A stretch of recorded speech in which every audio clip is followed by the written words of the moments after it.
شنو اسمك؟ حيدر. حيدوري ما شاء الله. ايش قد عمرك؟ 12. 12 ما شاء الله. هاي شنو؟ وين حلو؟ زين؟ جاب الخنجر. طيب ما Yeah, he said he's here by himself. He's got no mother or father.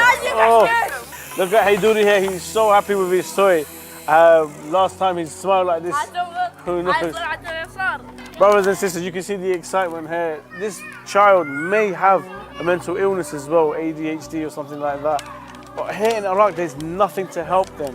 There's nothing to give them service or aid them and assist them through these hard times. And on top of that, he's also an orphan. Brothers and sisters, with your donations, you can give children like this happiness, health, and education, and give them, most of all, a better future and chance at life. Your support, their strength. Sponsor an orphan and witness the power of compassion.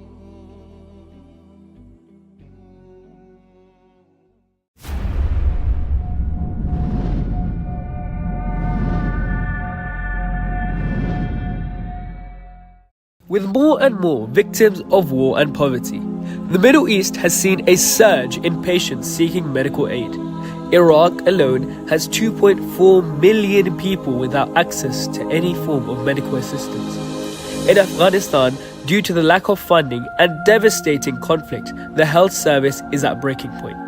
Imam Hussein Charity aims to help provide a better future for these impoverished patients, aiding them with finances for their prescriptions as well as dialysis of their kidneys.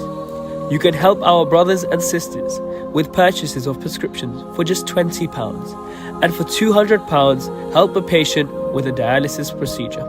To donate or for more information, visit www.imamhusseincharity.com.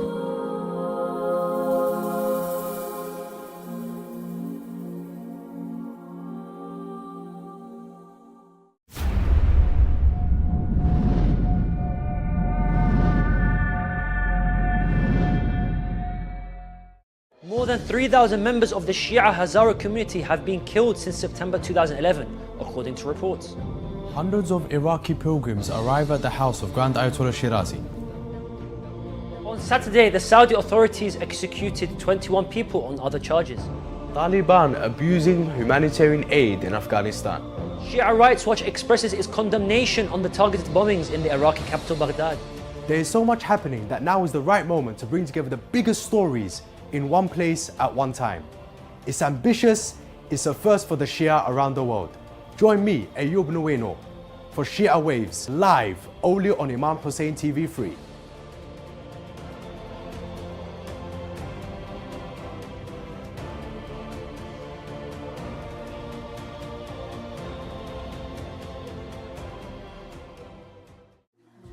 السلام عليكم. أنا اسمي حمودي. أبويا ميت. بشر. شنو اللي تريد؟ وأنا أريد فلوس. ومعاي.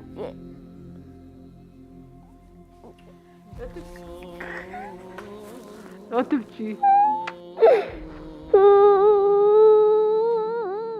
عندهم مرات واحد يفتح لي الباب ما بي فجعة ما بي. أنا أبوي كسر ظهري لسه غصته بقلبي.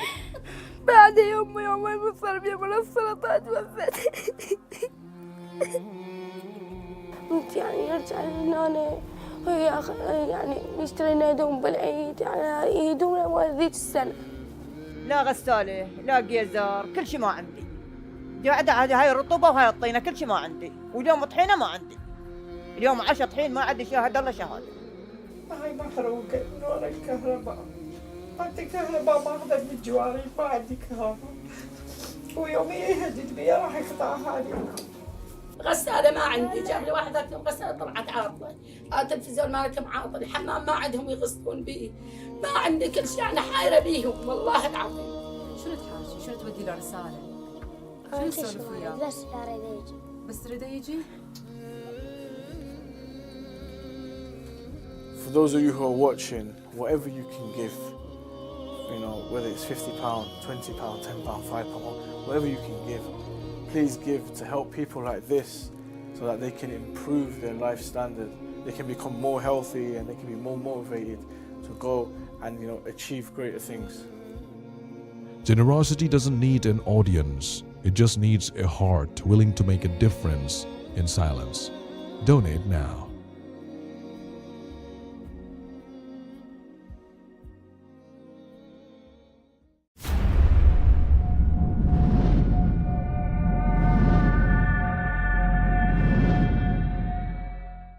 السلام عليكم. عليكم السلام. لا أحتاج التحقيق عليك. شنو اسمك؟ حيدر. حيدوري ما شاء الله. ايش قد عمرك؟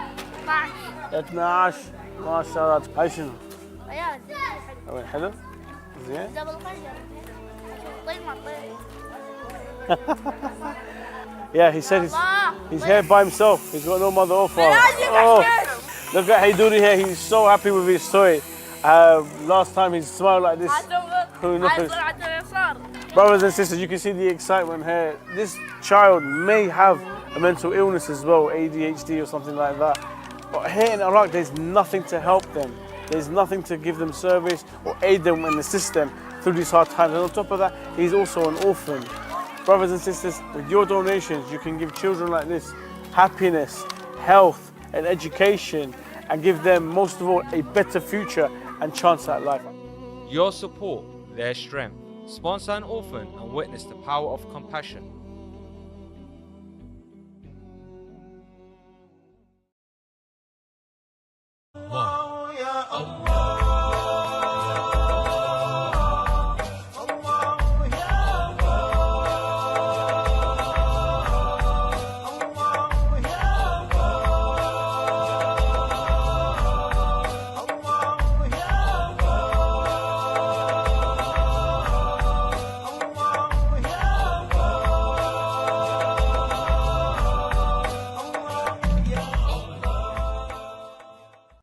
Assalamu alaikum wa rahmatullahi wa barakatuh. Welcome back to a brand new season of Ahkam SOS, where we discuss various Islamic topics and principles. I'm your host Sayyid Muthanna al-Musawi, and with me is the esteemed, very knowledgeable Sheikh Ali marājiʿ. Salam alaikum, Sheikhna. Alaikum assalam wa rahmatullah. How are you doing? Inshallah you're well. Fine. All fine, alhamdulillah. Excited for a brand new season? Inshallah ta'ala. Inshallah. Inshallah the viewers at home are excited as well. Inshallah. Anything you want to say before we get into the questions? It's just our thoughts with those who have just lost their lives in the region of the Middle East, the Shia of Ahl Bayt in Lebanon. Our thoughts are with them, our dua for those who are injured. May Allah Azza wa Jal يكشف هذا الغم عن هذه الأمة إن شاء الله. Inshallah. Inshallah. Of course, our thoughts and prayers to those in Lebanon. Okay. Of course, I would like to apologize before we go into anything.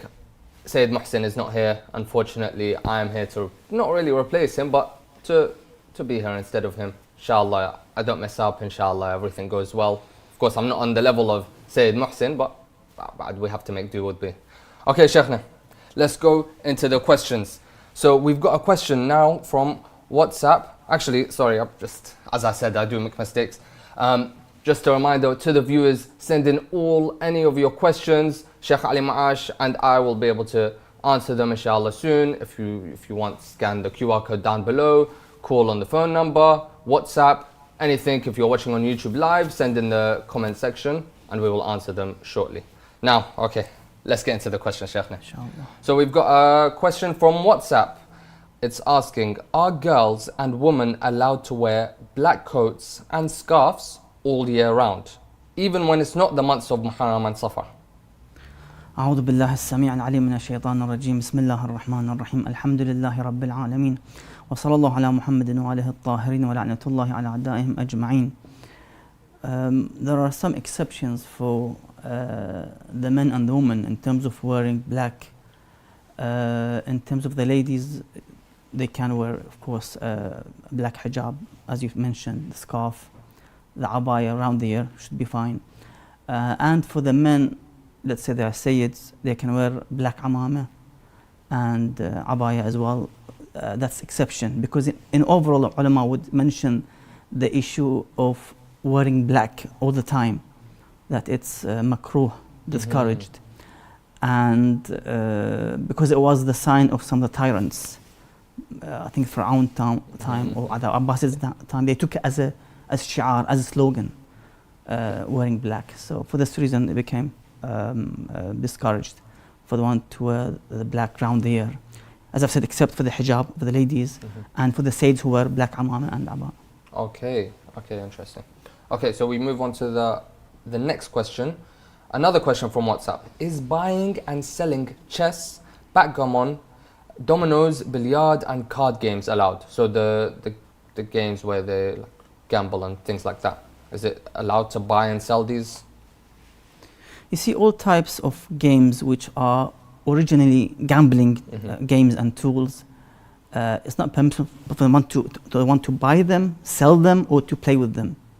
Be it on the real, let's say, paper, or let's say the gambling, for example, other games, or to play on the computer and apps and so forth. It's forbidden for the one to trade them, buying or selling, and even playing with them. So one should avoid playing with whatever is known to be as gambling games or tools. You have to avoid it. Okay, so anything that was originally a gambling game. Yes. So even if it's like on a phone, as you said, but like it's just like fake money. No, if it's a gambling game originally, you can't play it even on the computer or as an app. Okay, so we go on to a question from YouTube now. What are kafaras and how are they paid? I mean, kafara depends on what kind of thing is it. Kafara is like a penalty you pay for doing something in which is disobedience to Allah Azza wa Jal. For example, you break your fast intentionally on the daytime of the month of Ramadan. Or for example, you hit somebody and you cause bruises, red and black and blue on his body. Other types of kafarat in Hajj, for example, you wear ihram and you travel from Medina, let's say from the miqat to Mecca without covering, with covering. So you actually go inside the bus or inside the car, in which you have to travel without any cover.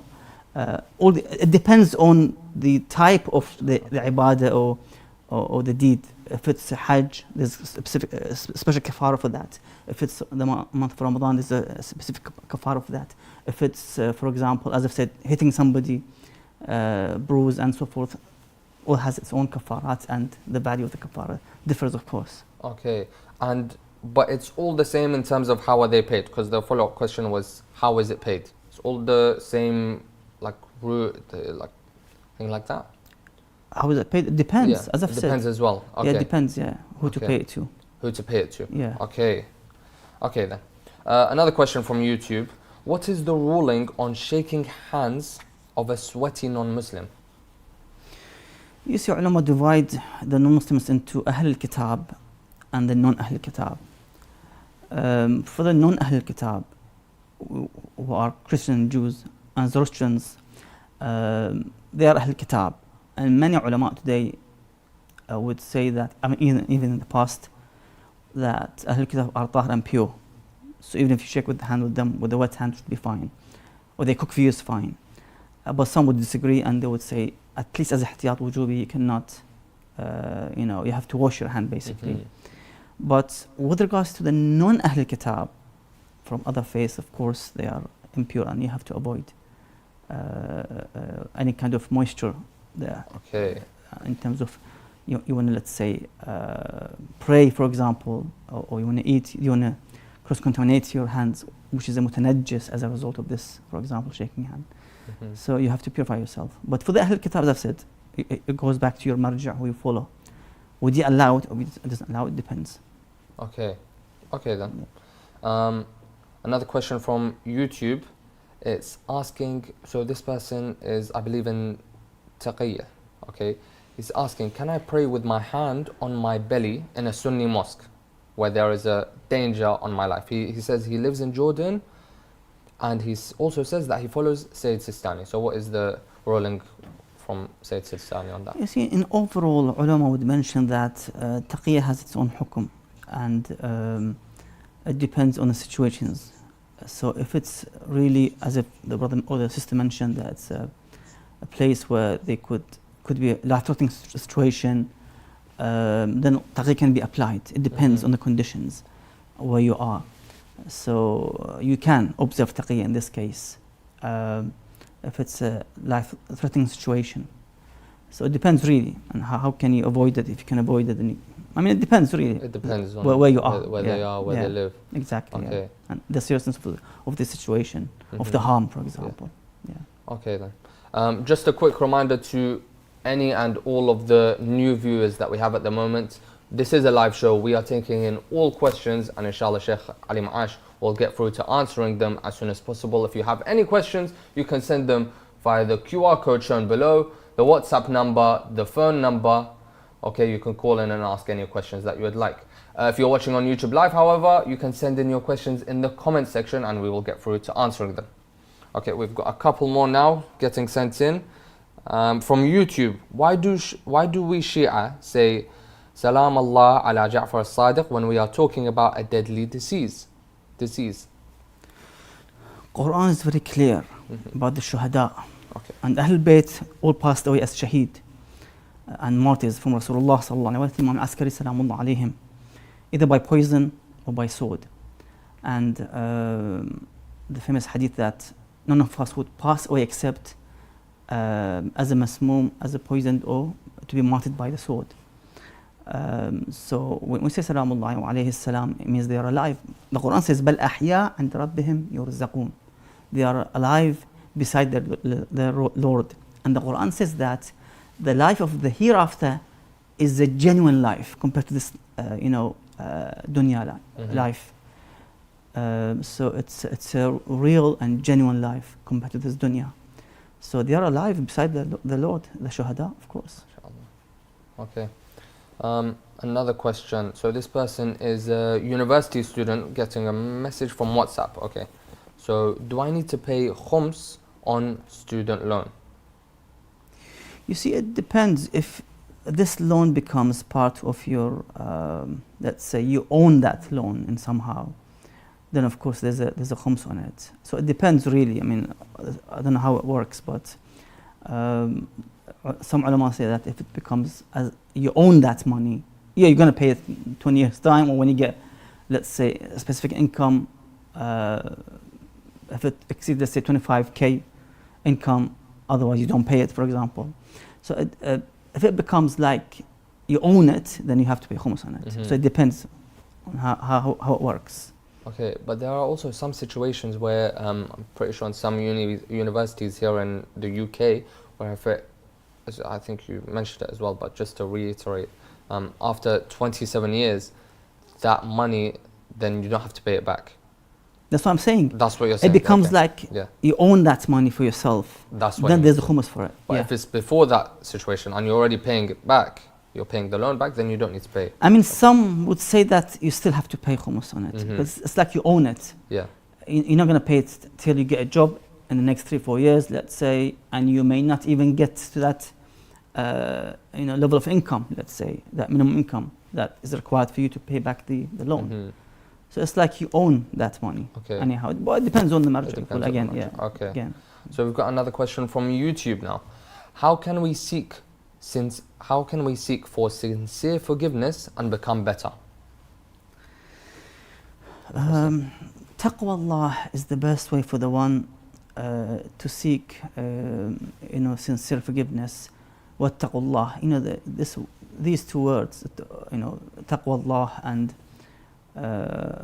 God consciousness and piety, is something mentioned several times in the Holy Quran and the narrations and the Sunnahs of Rasulullah and Ahlul Bayt alayhi salam, to an extent that Imam Ali alayhi salam asks the Holy Prophet sallallahu alayhi wa just before the month of Ramadan, that what is the best deed in this holy month? He says, al-wara' an maharimillah, is to abstain from committing sins in this holy month. That is the best thing to do in this holy month. And of course other months as well. One should abstain from committing the acts of sins and wrongdoings. So taqwa is very important. In other words, you have to implement the obligatory acts, from prayers to fasting to all the wajib a'mal, you have to do them. And then to prevent yourself from the sins, preventing yourself from committing sins in which would avoid the one to get the blessings from Allah Azza wa Jal. And the best way is to, cure it with istighfar. With the salawat ala Muhammad, with the ad'iyah. We have lots of supplications to recite. That would bring close to Allah Azza wa Jal. Nice, very nice. This one's a simple question, but it's a very important question. How to do wudu perfectly? What you have in the narrations is isbaghul wudu. Isbagh means to properly put amount of water, and because the Quran says to wash your face and arms. وجوهكم وأيديكم فاغسلوا وجوهكم. So you have to wash them. So you make sure that you put enough water to reach that level of isbagh al-wudu, and not just to put just a moisture. Because I think the Imam in a hadith that he saw somebody, he's not really putting some efforts in his wudu, so he's not actually pouring water on his arms. It's just like wiping his hand with just a bit of moisture. So the Imam said to him, asbigh al-wudu, that make sure that you put enough water. And of course you shouldn't do israf on the other side, that you stay on the sink for 10 minutes just to do the wudu. No, be sensible with regards to the ibadat and the worships. Don't go too much obsessiveness, and of course don't take it lightly on the other side. You have to balance it between waswasa and israf. That's very important. Okay. Just a quick reminder to our viewers. This is a live show, so don't be shy at all. Any questions, inshallah, Sheikh Ali Ma'ash will get through to answering them. So send in your questions, don't be shy. We've got another question now from YouTube. It is asking, what is the ruling about watching films with sexual content? Because when we go to watch movie in cinema, we can't do fast forward. So it's more of, so when they're at home, they watch the movie and then they fast forward it when it comes to these scenes, and then in the cinema they can't change it really. What's the ruling on that? Of course, anything that would bring to the individual scenes in which would cause some kind of, as they say, black cloud on your heart and your mind, and prevent you from Allah's worship. Because worship is not just you pray and you go to the cinema in the next hour to watch indecent movies, for example, or some of the scenes are indecent. Mu'min, somebody who is a believer, who is a pious, should avoid such movies, especially in the cinemas. So one should anyhow try to find, let's say, documentaries, I don't know, some movies which has no such content, which are very rare and difficult to find. But you have to avoid these scenes, especially in the cinemas. They have, the music's played. There are scenes. Sometimes there are also adverts within in the beginning, maybe, or in the middle, or at the end. Again, indecent adverts. So one should avoid. Fattaqullah, as I've said before. Have observe piety, fear Allah Azza wa Jal. So the best thing is to find alternative. In other words. Okay, now we've got another question from YouTube. Salam Sheikh, in what context can I die as a shaheed, as a regular practicing Muslim? And then he also goes on to ask, in what circumstances does someone become a shaheed other than jihad by war or jihad by the pen? Very good question. We have a hadith which says, Man mata ala hubbi ali Muhammad mata shahida. The one who dies with the love of Ali Muhammad salamullah alayhim, the Prophet's progeny, and he loves, or she loves them, he or she would be as a shaheed. So he or she would get the reward of the shaheed. And of course, another narration says that the pen of the ulama is greater than the blood of the shuhada, because the alim is the one who encouraged this individual to go and basically become martyr as a result, to defend his land and his faith and his aqidah and the Muslims. It was the alim. So you see, the ulama they have their own high status compared to the shaheed. Very, very. That was a great question, wasn't it? Yeah. We've got another question from YouTube now. Is masturbation haram or makruh? One of the major sins, of course, is this act, indecent act, in which it would be a multiple kafara for the one who commits it in the holy month of Ramadan when he's fasting, would be multiple kafara, or they call it the kafara of jam', in which you have to feed 60 people and then fast 2 consecutive months. And if there are slaves, you have to free slaves, if there are. So it is a major sin, and one should avoid it. The only way you can avoid it is by getting married. Because the reason for masturbation is because there's no alternative to this act. And they are single, that's why they commit this sin. So the best way is to get married. Otherwise, there are serious consequences as a result. Health issues would be for the one who continuously does this act, of course. And this is the same for all marājiʿ within Shia Islam? Definitely. Yeah. It's unified, yeah. Well then, inshallah, all the shabab get married. Get married soon. We've got another question from YouTube now. Assalamu alaikum, Sheikh. Sheikhna, may Allah subhanahu wa ta'ala bless you, Sheikh. It's very nice to say. Barakallah feekum. How can we protect ourselves during a time of war? Are there any narrations from the Ahlul Bayt or any Quranic verses for protection? Yes, we have a dua in the Mafatih al-Janan. I've just recited last night because things are getting really going to the really horrible direction, and it's very serious, to be honest. Innocent people are getting killed for the past year, and they continue to be killed, sadly. Yes, dua al-amn.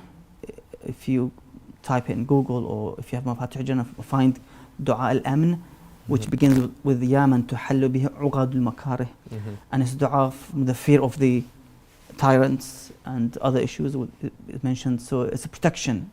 Try to read it every day to protect you from the enemies of Allah Azza wa Jal, and inshallah Allah would hasten the Imam's appearance, inshallah. Inshallah. We've got another question from YouTube, a bit of history. Why Ja'far, the brother of Imam Hussein al-Askari alayhi salam, was cursed as a kadhab? You see, because some would mention that he claimed imamah after the shahada and the demise of Imam al-Askari alayhi salam, and people went and they called him as imam, the next imam, and he welcomed them basically. So he actually accepted this offer to be the next imam. But of course, when he came to pray on the janazah of Imam al-Askari alayhi salam, Imam Mahdi salamullah alayhi came and he said, "Oh uncle, stay away. I am the one who should pray on my father's janazah and not you." Of course, some ulama would say then he repented and he became Ja'far al-Tawwab after this incident. Yeah. So in some views, it's wrong to curse him in these days? As I've said, some would say that they call him now Ja'far al-Tawwab. Anyway, one should be precautious with this regard. So, cautious, okay. Yeah. We've got another question now from YouTube.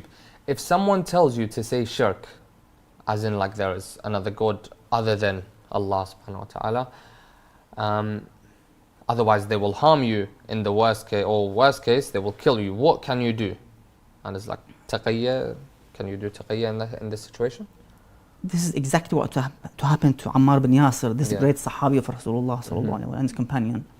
When the Quraysh, the pagans, disbelievers, they took him and tortured him, he said actually the words of the shirk. Okay. So let's say he praised the Lat and Uzza, for example, their lords, their idols, and they released him. That's why. So the Holy Prophet sallallahu alaihi wasallam and the Quran accepted this issue, that yes, you can use taqiyya to save yourself.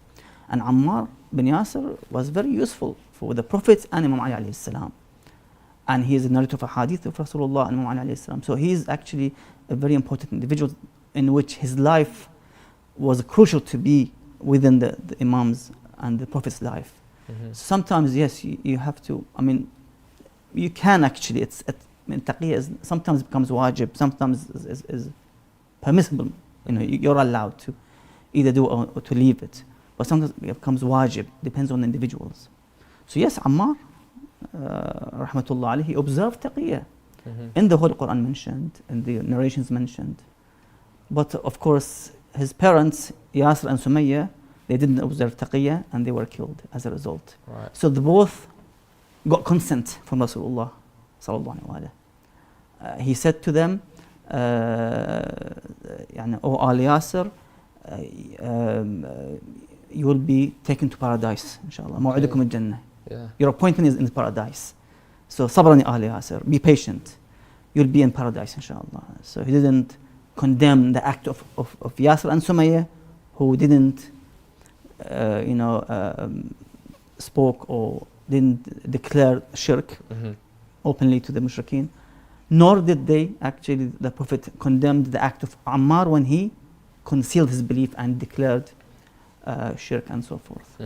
Great examples. Well, like as you said, it depends on the situation, it depends on the thing, but it's not really, it's fine to do both. But it's more to stay safe. Exactly, right? It depends, Okay, so we've got another question now. Actually, it seems to be the same question as before about the wudu'. It's asking, is washing the face, when you're washing the face, and the water is touching the hair, is my wudu' batal? So when you're washing the face. Basically, when you wash the face, you have to make sure that after washing the face and both arms, your head and your feet are dry. In other words, they shouldn't be wet. You can't wipe on the wet hair, or let's say if you're bald, on the wet head or wet feet. You have to dry them, then you can actually wipe on them. That's the condition for the wudu, for the wiping. So you just have to make sure about that. It's wet. It's not wet. The head and both feet. Yeah. Okay then. So we now have a break. Make sure to stay tuned in. We will see you after the break. Don't be shy. Send in your questions, and inshallah we will be able to answer. Salaam alaikum. I have a question regarding keeping pictures of scholars. Is it permissible to plant trees by or over Islam the established based on peace and non-violence? Is it permissible to collect donations for charity projects from Is it permitted to consume canned food imported from non-Muslim countries? Is there an issue for men looking at non-Muslim women? To have your questions answered live, WhatsApp us on +44 7415 092155. For those interested in an Islamic law book by Ayatollah Sayyid Sadiq Al-Shirazi, please WhatsApp the Ahkam SOS team at the following number to place your order today: +44 7415 092155. The Islamic law book, available exclusively in hard copy, contains religious questions answered by Grand Ayatollah Sayyid Sadiq Al-Shirazi. Order your hard copy today.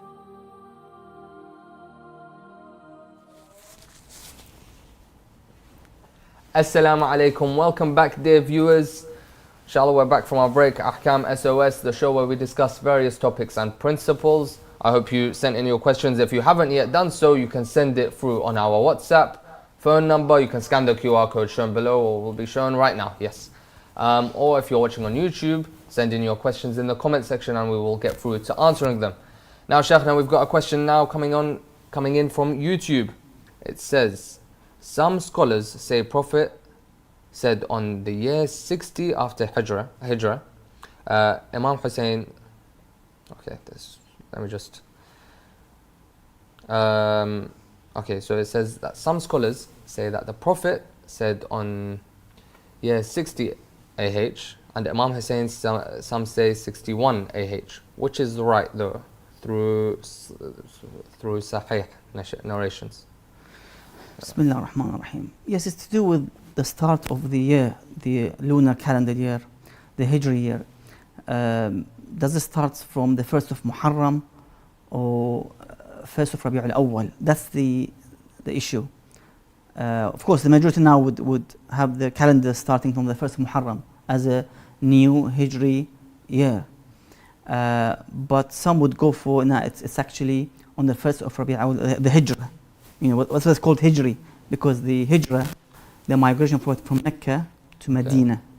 And this is where the history of Islam starts, the calendar of Islam starts, from the first day of the Rabi' al-Awwal. So that's why you see those who say it's 60 of Hijri of Karbala took place, then it's from 1st of Muharram. Those who say it's 61, it's actually, oh sorry, it's the opposite. Those who say it's 61, then it's Rabi' al-Awwal. 60 is for those who, so it depends on how you would consider the date started. Is it 1st of Muharram or 1st of Rabi' al-Awwal?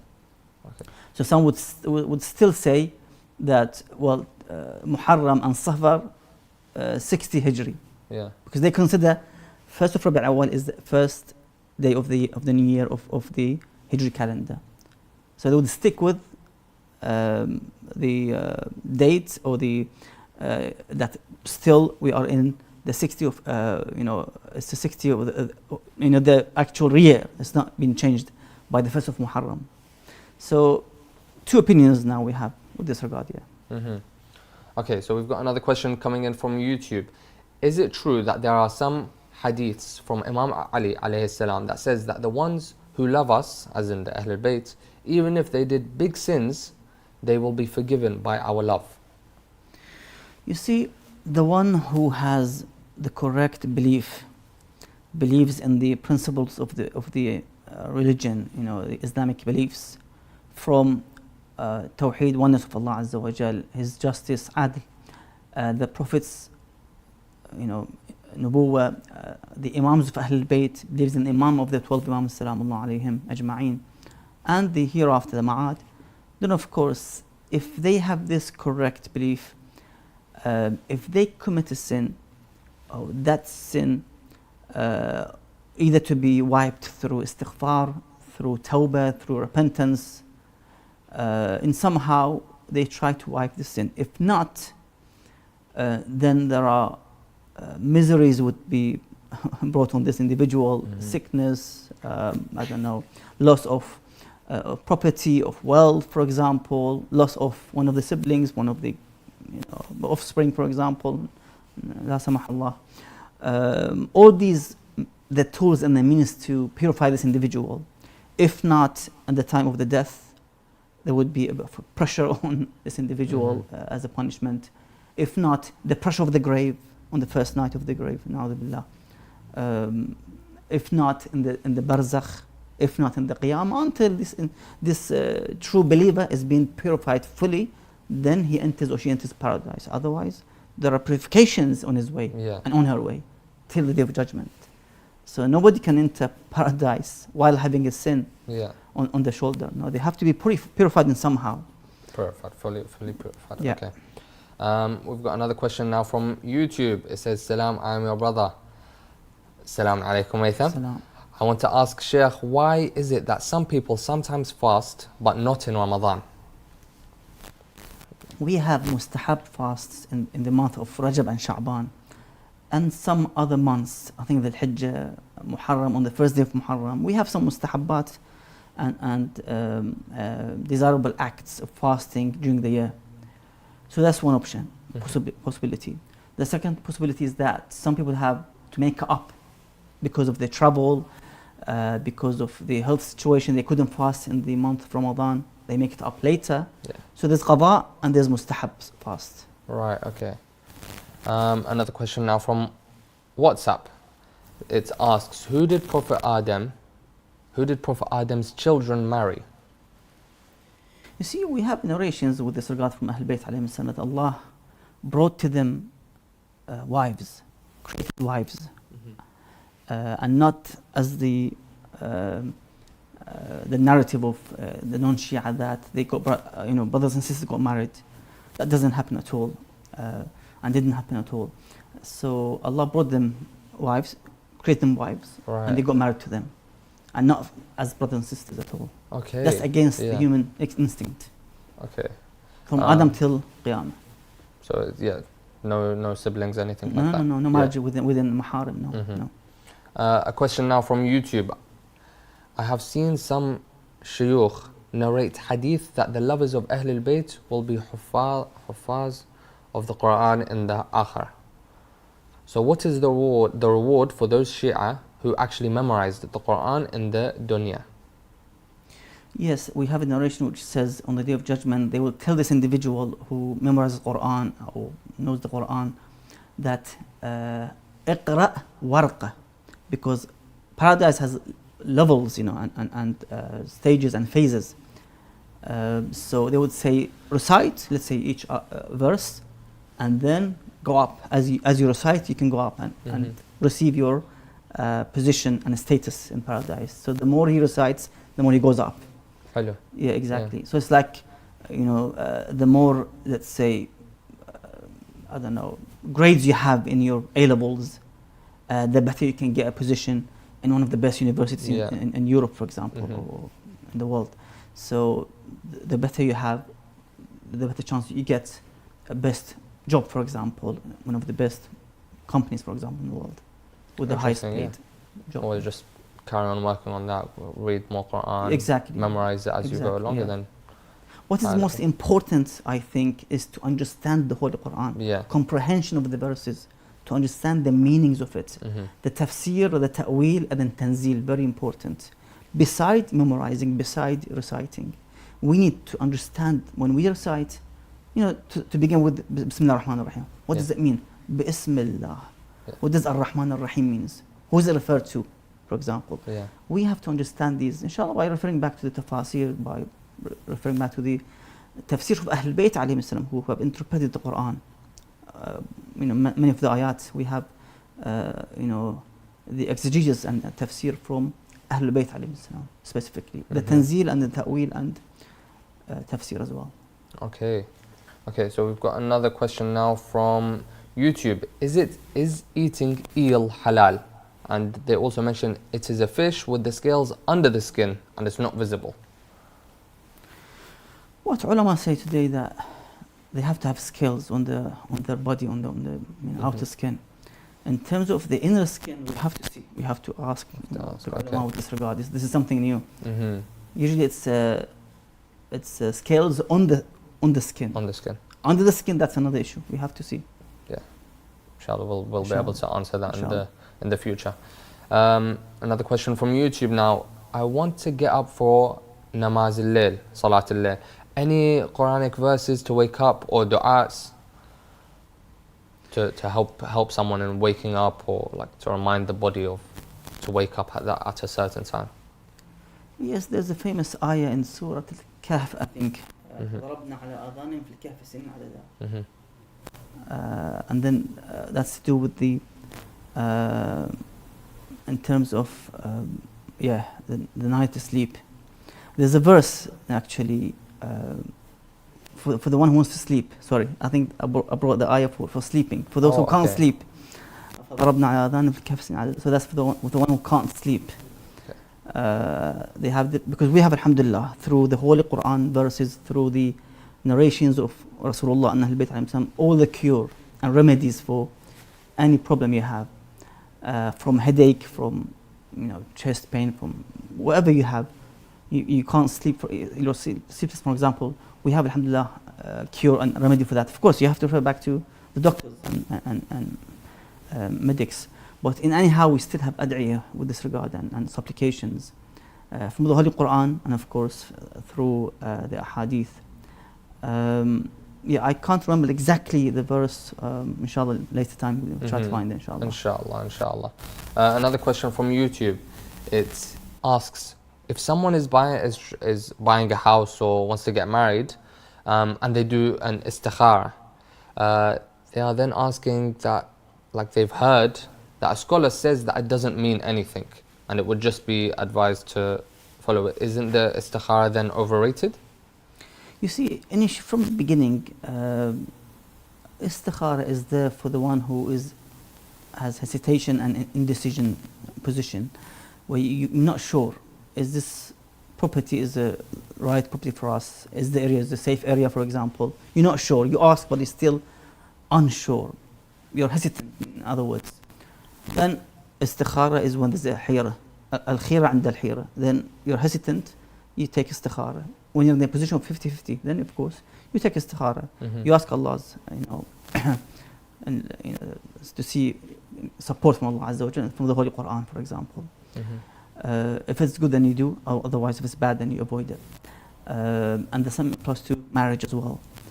You're unsure about this individual, proposed individual from any side, then of course you take istikhara. Otherwise, the hadith says if somebody comes and they have faith and morality and ethics, then marry him. Yeah. The Prophet didn't mention first take istikhara and then see his faith and ethics. You just say straight away, خلاص, marry him. فزوجوه. أخلاق ودين. So, but as I've said, istikhara comes on the second or third stage. After you've researched, after you've asked, you've consulted others, then you take istikhara if you're unsure. If you're unsure. First, actually, it says, beloved Sheikh, may Allah subhanahu wa ta'ala bless you. Then it asks, how can we get closer to the Prophet sallallahu alayhi wa sallam and his perfect progeny? Yes, as mentioned, I think in one of the possible narrations, that what makes us close to Ahlul Bayt is to observe taqwa again. Follow their instructions. If they said this is haram, this is forbidden, then don't do it. If they said this is wajib, obligatory, then do it. If Ahlul Bayt and the Holy Quran said, do not listen to music, then don't listen. Don't play the music in your wedding. Don't play this music and dance in your parties, birthday parties, for example. You are disobeying Allah Azza wa Jal. You're going against Ahlul Bayt.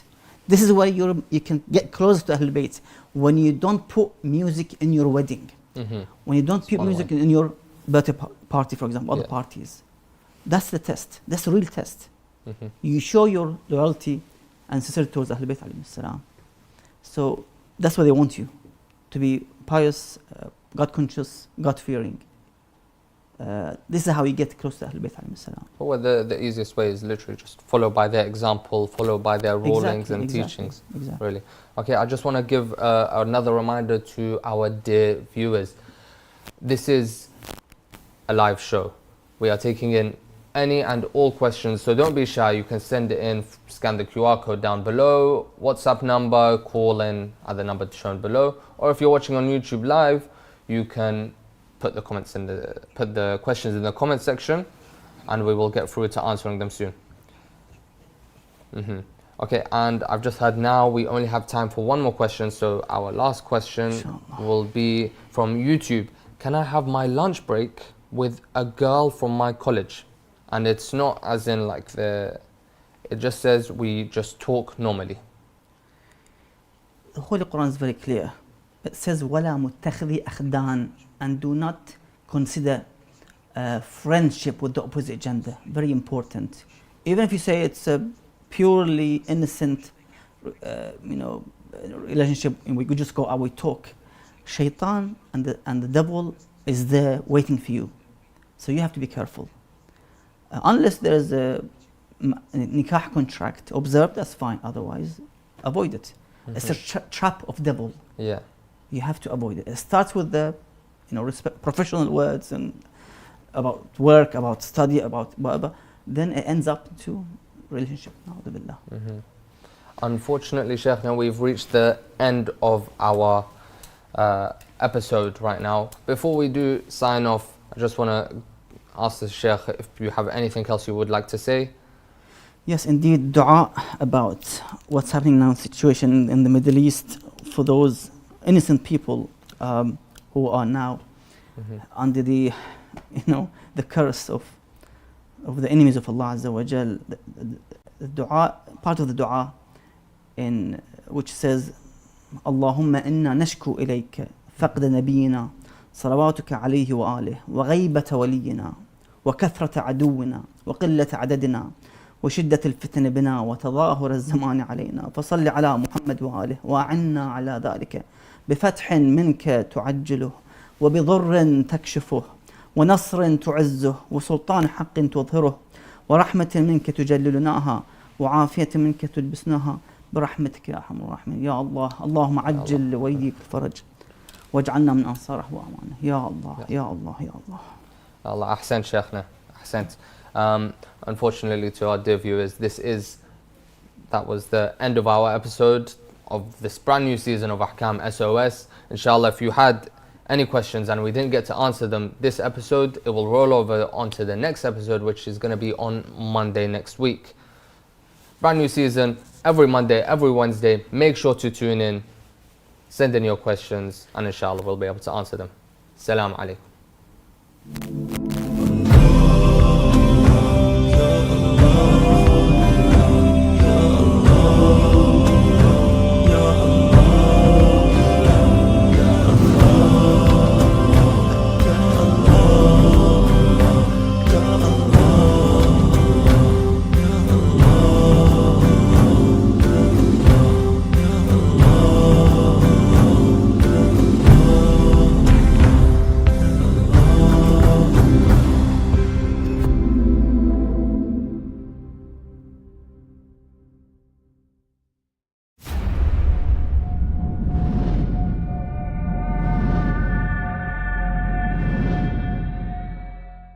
With more and more victims of war and poverty, the Middle East has seen a surge in patients seeking medical aid.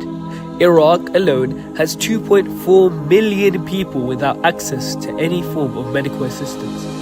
In Afghanistan, due to the lack of funding and devastating conflict, the health service is at breaking point. Imam Hussein Charity aims to help provide a better future for these impoverished patients, aiding them with finances for their prescriptions as well as dialysis of their kidneys. You can help our brothers and sisters with purchases of prescriptions for just £20, and for £200 help a patient with a dialysis procedure. To donate or for more information, visit www.imamhusseincharity.com.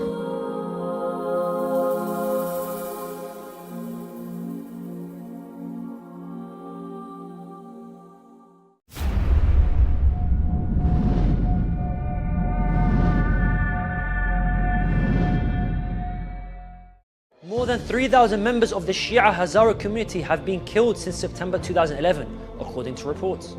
Hundreds of Iraqi pilgrims arrive at the house of Grand Ayatollah